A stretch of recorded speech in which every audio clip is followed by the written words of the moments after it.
Hello, I'm Eric Bra. We partnered with the National Air and Space Museum to bring you a sleep story from 1925. We'll witness a total solar eclipse through the first-hand experiences of a journalist named Joe Roberts, who took thorough notes on this historic day. And though Joe is a fictional character, the notes are based on facts. So, if you'll follow my voice and allow the wonder and mystery of this solar event to guide you into dreamland, we can begin.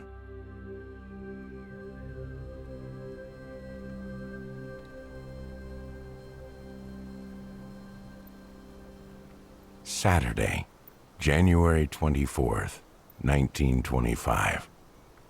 The pre-dawn sky is a shade more blue than full night. Sailors call that astronomical dawn. I've never seen so many stars. My breath, soft as puffs of steam, reminds me that it's winter. But my wool-lined coat is heavy and warm. The colder the day, the cozier I feel. So I take my time strolling across the field at the Naval Air Base in Lakehurst, New Jersey. The scuff of my boots on the asphalt is the only sound, and I enjoy the quiet. My name is Joe Roberts, correspondent for the Associated Press. A total eclipse will pass overhead in a few hours. I'm not a science journalist, though I've done my homework. I'm here to offer a personal perspective for our readers. This rare solar event will last only 2 minutes, but it will be the most viewed, best documented eclipse in history. Up ahead, I hear the bustle and voices of the ground crew outside the hangar. Against the white floodlights, the hangar is just a rectangular silhouette. But what the structure lacks in beauty, it delivers in scale. 224 feet high, 350 feet wide, 966 feet long. If the Statue of Liberty stepped inside, only her hand and torch would rise above the roof. I'm a reporter, so I should make some observations about my mindset. A before and after benchmark. Like many journalists in this relatively new century, I have grown cynical. That's hard for a family man to admit, but it's true. My faith in humanity is shaky, and my hope in the future has dimmed. But when I step through the tall hangar doors, my cynicism cracks, my faith revives, and my hope takes a deep breath. Floating in that enormous space is the Zeppelin that will carry us to the eclipse. Christened the USS Los Angeles, it's 658 feet long, over 10 times the length of the largest plane of the day. The cylindrical shape tapers at both ends and expands in the middle. The airship is so graceful and simple, it looks more evolved than built. as if the sky and wind designed it for their own use. The lines of its metal frame rise like delicate bones under the silver gray skin. Unlike a plane, the Zeppelin requires no power to stay afloat. Filled with hydrogen gas, it hovers as naturally as a balloon. Mooring lines keep it anchored to the ground. Smiling like a kid, I walk closer. With a passenger gondola on bottom and navigational fins near the back, the Zeppelin makes me think of a sleeping whale the size of an aircraft carrier, dreaming of an ocean of air waiting miles above my head. The large gondola is shaped like the hull of a boat. Tall windows in front give the flight deck a panoramic view. The passenger cabins in back have smaller windows of their own. The scientists have already loaded the heavy recording equipment and long-distance cameras. The crew is busy on the flight deck. I'm 10 minutes early, but I'm the last passenger to arrive. Through a window, I catch the eye of our pilot, Commander Jacob Klein. I'm intimidated by his no-nonsense gaze and crisp naval uniform. I expect him to say, 10 minutes early is 10 minutes late. But he laughs, touches a finger to his cap, and I think, we're all turning into children today. I run my hand over one of the mooring lines. Rough, heavy, braided rope. The kind used to secure boats to docks. The rope slackens, then tightens with the motion of the Zeppelin. The open doorway of the gondola gently rises and falls. As I place one foot inside, my lower foot feels like I'm moving the earth, pushing it down as I step up into the gondola. I imagine the planet as just another kind of Zeppelin, a round airship tethered to the sun, floating in the cosmic sea. For the first time in my life, the earth feels small. The front wall of the hangar pulls open like the gates to Olympus. A dozen men from the ground crew grab the mooring lines, holding us down as the Zeppelin rumbles to life. Propeller engines cough and sigh the way I do when I roll out of bed. The metal frame creaks like my bones in the morning. I thought I would be afraid, but I've never felt so quiet in my mind. The sounds are human and comforting. The Zeppelin feels alive, a lazy giant yawning and stretching. The engines hum as we ease forward through the doors. It's still dark, but now I can trace the separation between land and sky. Sailors call that nautical dawn. We clear the hangar. The breeze stirs into a gust of wind, pulling us forward and up. Below, the men on the mooring lines are lifted 10 feet off the ground. They laugh like kids, swinging in slow circles. The engines compensate for the wind. The Zeppelin settles, and the men lightly touch down, landing like birds coming home.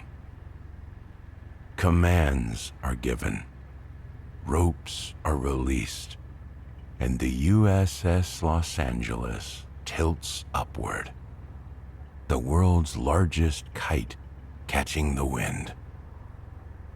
The airfield falls away so gradually that we reach 600 feet before I register the climb.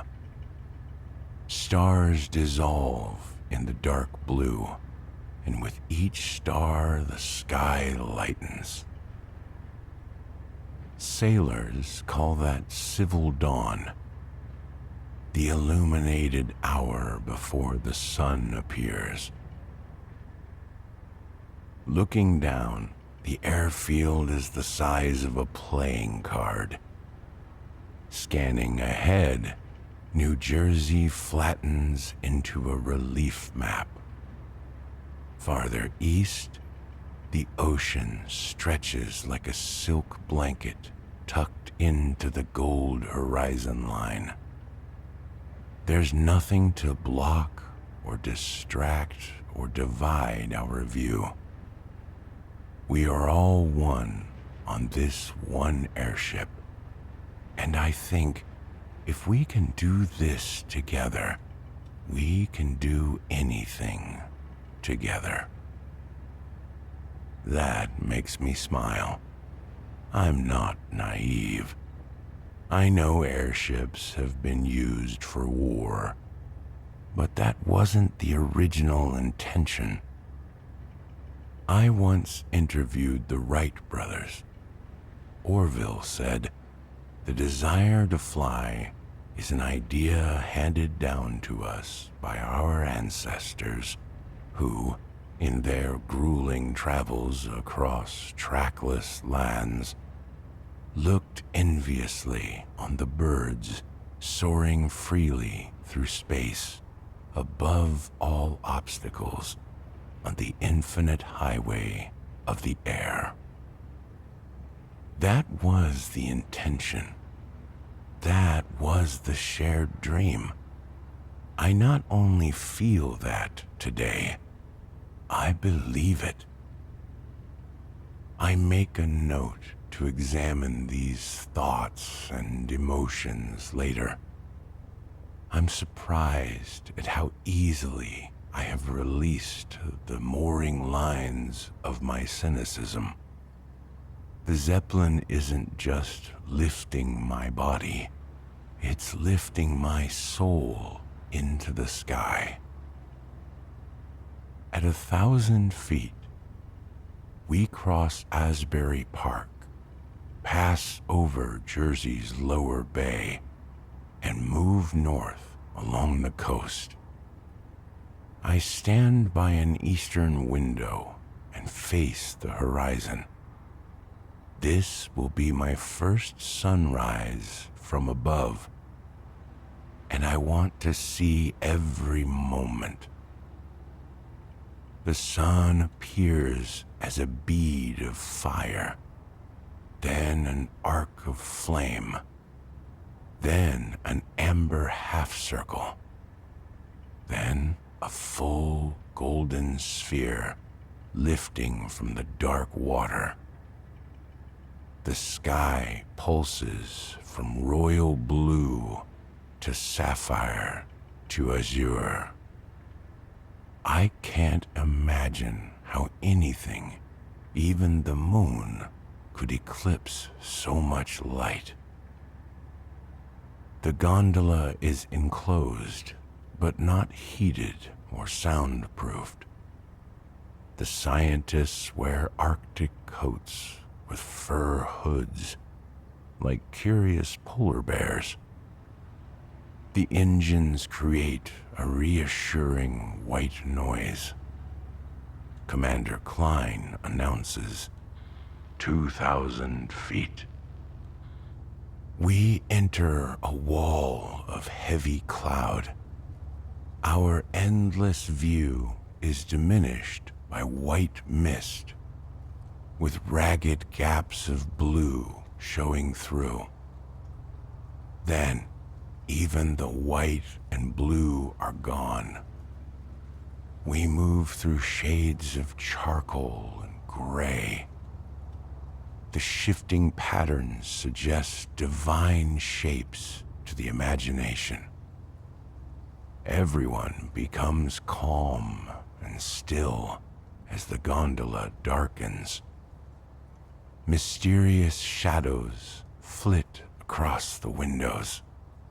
The glass shimmers with drops of unfallen rain. The top layers of cloud churn thick as water. We surface like a submarine through white cresting waves. I smile and draw a deep breath as we return to the clear and boundless blue, leaving the gray below. I can't comprehend this mixed state of awe and peace.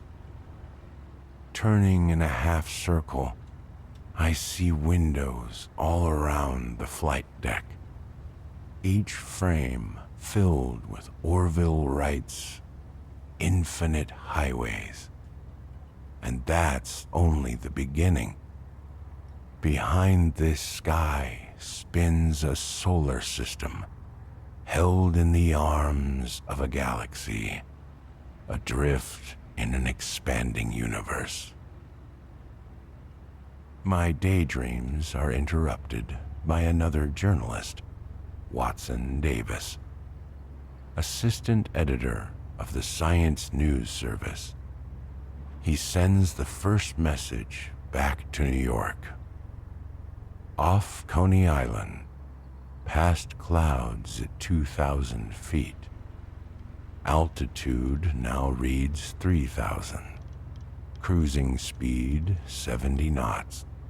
Clear, perfect sunrise. He turns to me.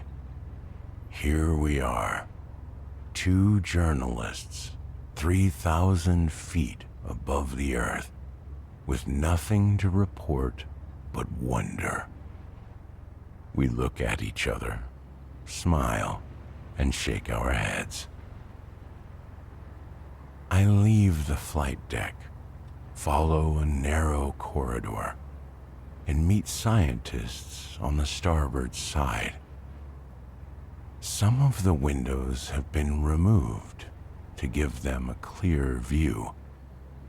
It's freezing up here, but as I pull my wool-lined coat tight, I feel warmer than I did on the ground.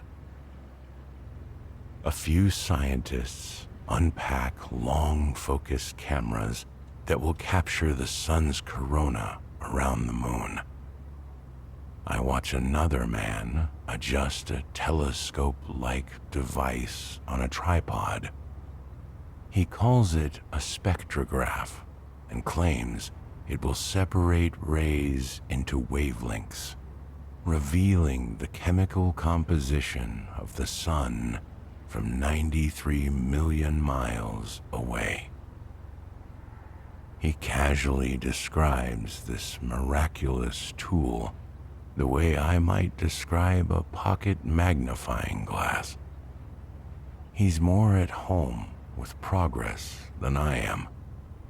We live in an age of fast and exponential change, taking greater strides in 1 year than our ancestors took in generations. One of the photojournalists brought a movie camera that's almost as big as he is. He plans to climb to a platform on top of the Zeppelin, anchor himself to the guardrail, and film the eclipse for movie theaters. He wears the thickest coat I have ever seen, and grins like a cat about to climb a tree. Everyone radiates hope. Maybe that's why I feel so warm. I move to an open window. Fresh air fills my lungs. I feel like I'm breathing in the sky. We're almost level with the rising sun. As I stare into the hypnotic blue, I imagine dozens of silver zeppelins moving north, south, east, and west. These elegant airships carry more people than planes and require far less fuel. Some experts believe that zeppelins will replace airplanes as our preferred mode of travel. But I think we are too enchanted with speed. We want to do everything faster and get everywhere sooner. We want to be done. We want to arrive. Our future is the airplane and the rocket. A zeppelin is slow. There's time to rest, relax, and reflect. To stop rushing from where we were to where we want to go, and just be where we are. A zeppelin is always present until it arrives. I take a deep breath and hope for that slow future. I want to glide through life the way a zeppelin glides through the sky. I continue walking down the corridor, reach a tall door, and step through into the passenger area. This is a scientific expedition. We don't have any commercial passengers on board today.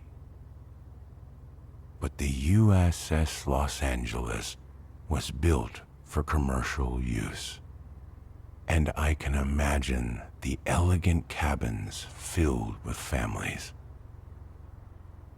I pause by the first cabin. Inside sit two large couches with high backs, soft armrests, and padded cushions in plush green fabric. The kind of furniture that invites you to sit and daydream. A large window is set in the wall between the couches. Red velvet curtains tied open with golden cords reveal the wide blue sky. If I were a kid, I'd be standing at the window, palms pressed into the cold glass, breath fogging my view.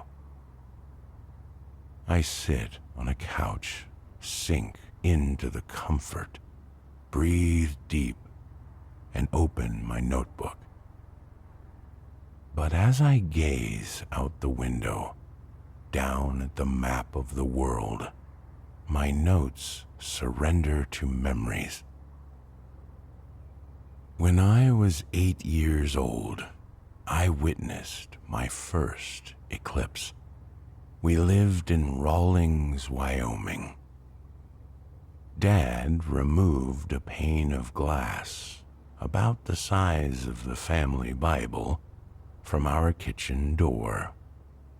Mom pretended to complain, but she smiled as Dad pulled on work gloves and held the glass by the edges. I passed a candle slowly under the surface, back and forth, watching the flame bend, back and forth. For the longest time, nothing changed.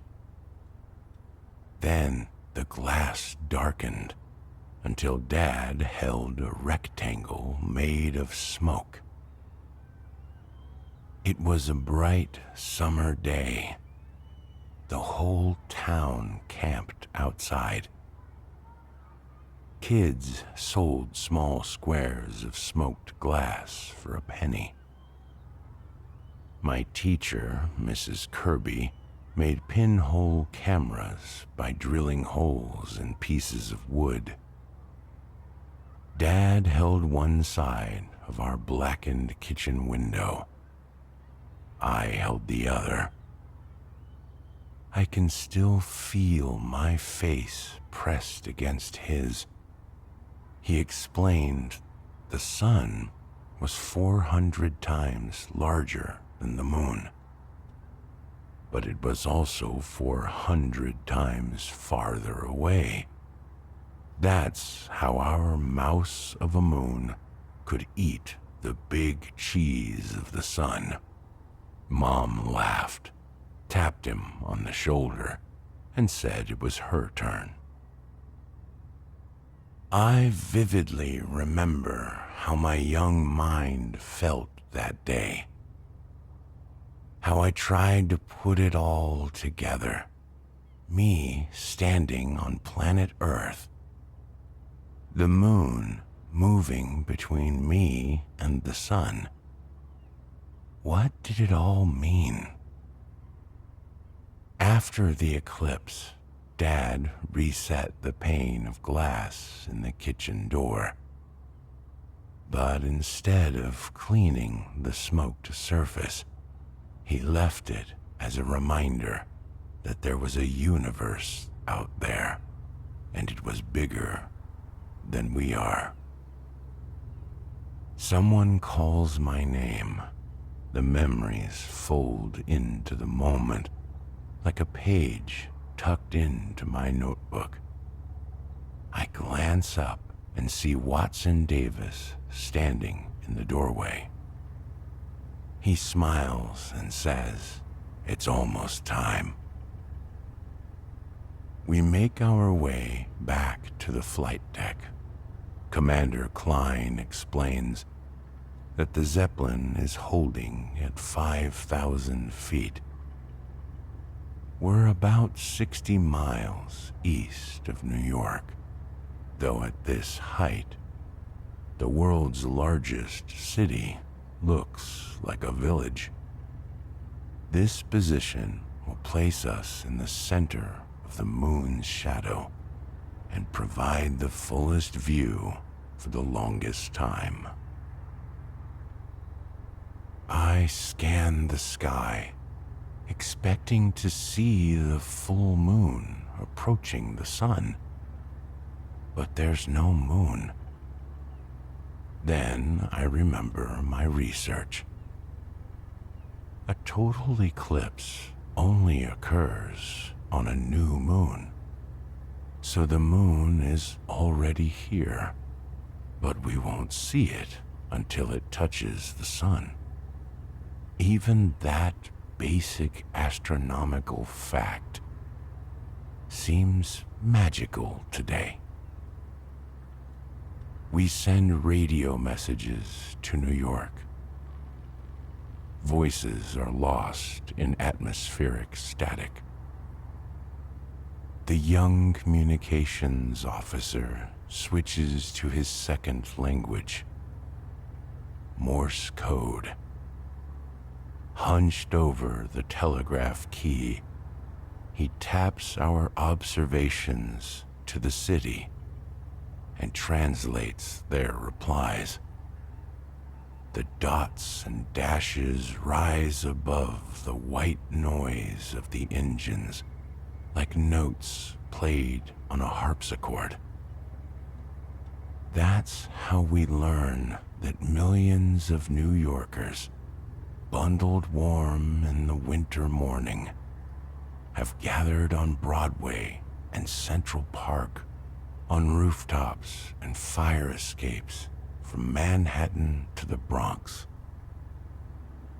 City lights are turned off to reduce glare, and the New York Stock Exchange has delayed the chaos of its opening bell in honor of the event. I feel an optimism I thought I had lost. Here are soldiers, scientists, and reporters, and every race and class of people in the city below. All of us feeling the same emotions. As a journalist, I only witness this kind of unity in times of struggle. But today proves that wonder and curiosity have the same power to pull us together. They reconnect what we have broken. The sky darkens, though the moon is still invisible. I stare out the windows, waiting. The light dims as gradually as dusk. The communications officer laughs, drawing my attention away from the window. He reports that in the Bronx, birds have stopped singing because they think that night is falling. Everyone on the flight deck wears dark glasses now. The sky continues to dim, yet somehow remains bright. I experience a similar contradiction. I am more expectant, yet somehow less anxious. Breathing deeply, waiting quietly, fully content.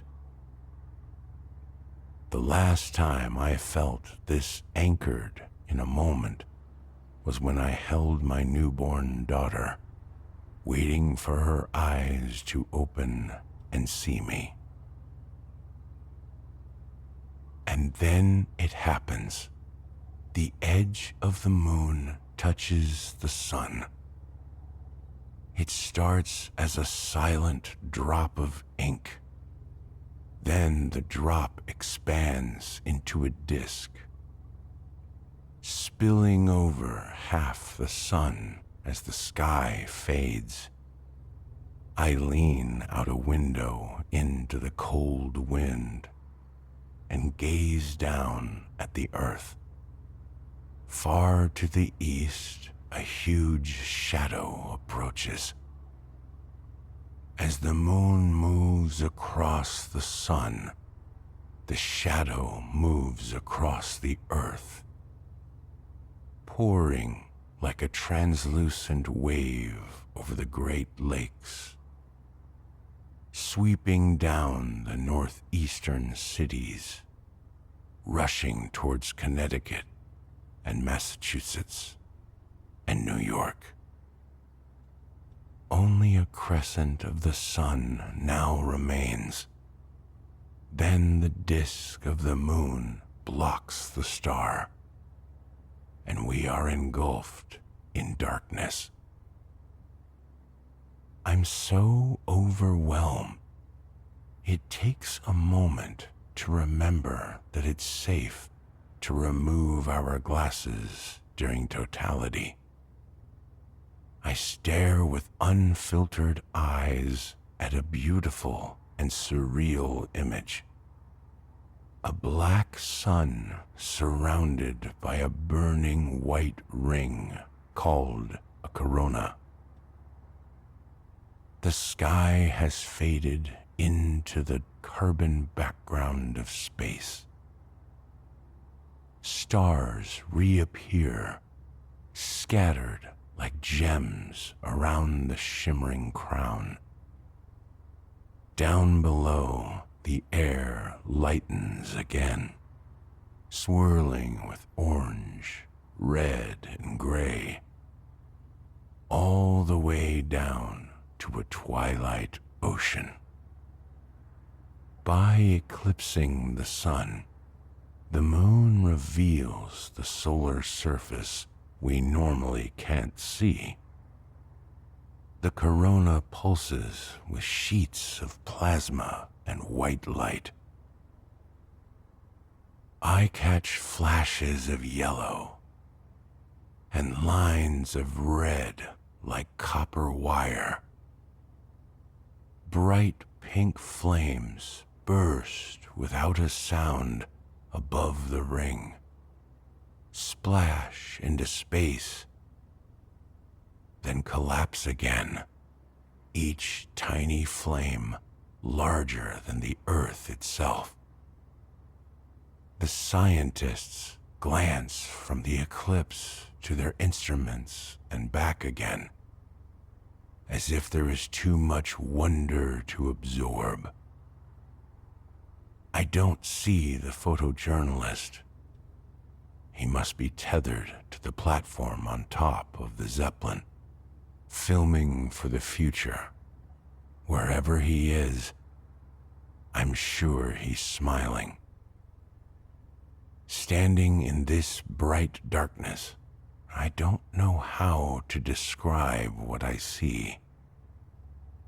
Our eyes can hold a view that's about 180 degrees wide and 135 degrees high.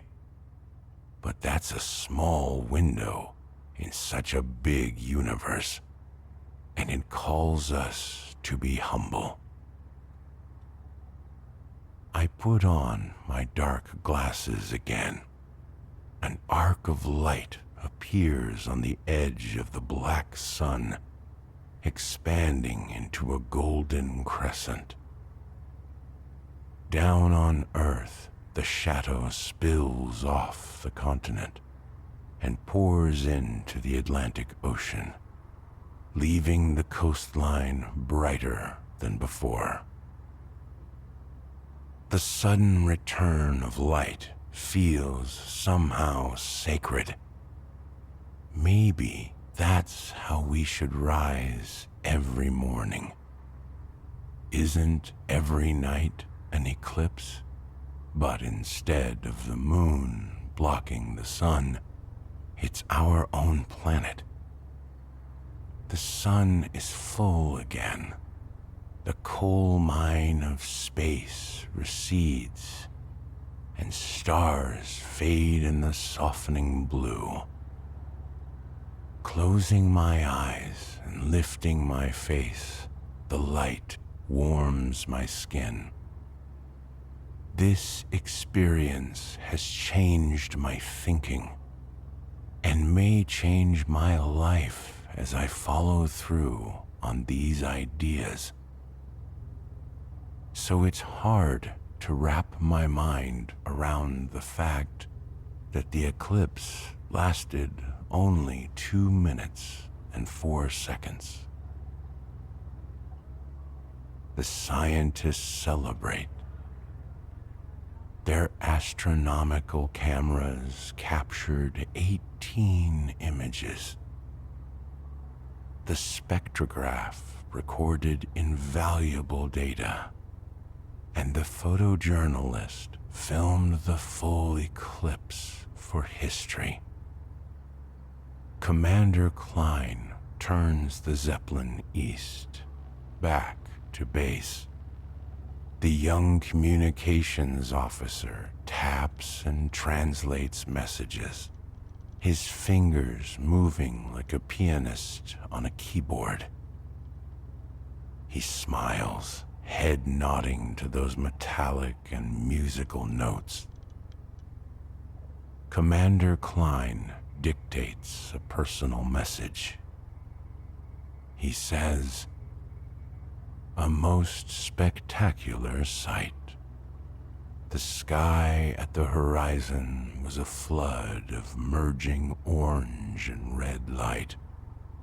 Overhead, the ceiling was blue-black, while all about was the darkness of twilight." He glances at me and grins.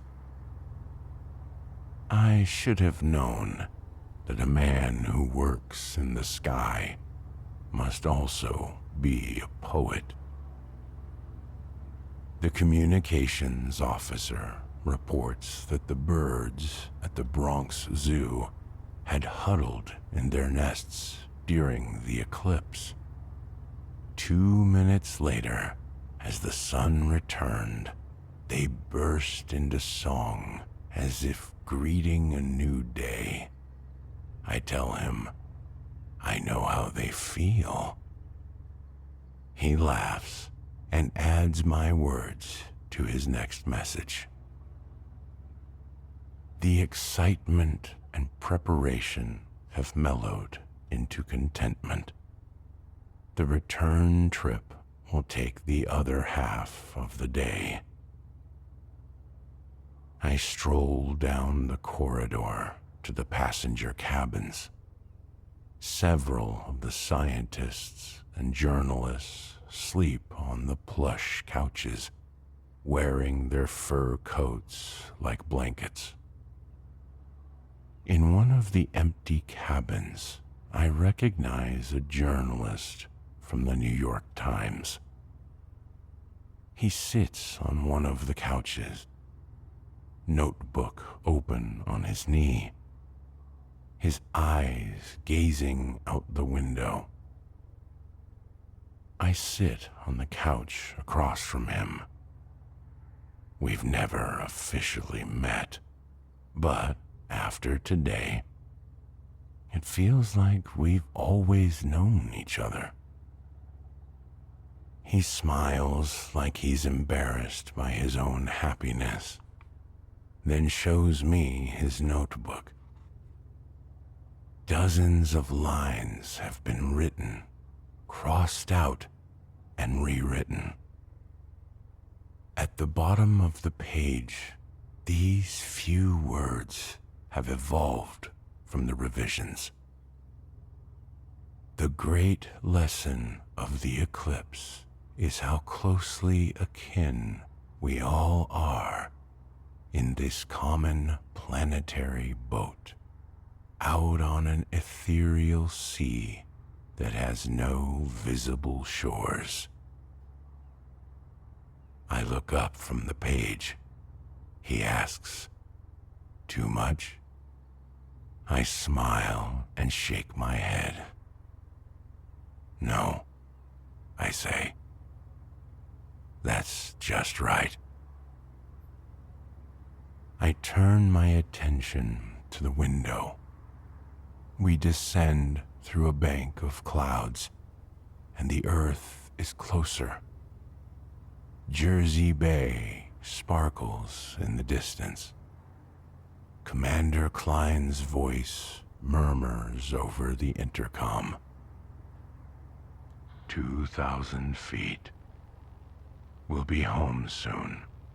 If you have any last thoughts that are best formed in the sky, now's the time.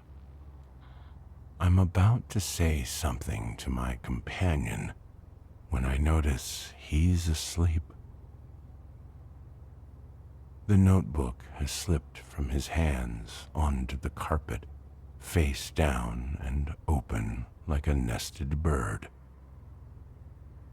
I pick it up and tuck it safely in his side pocket.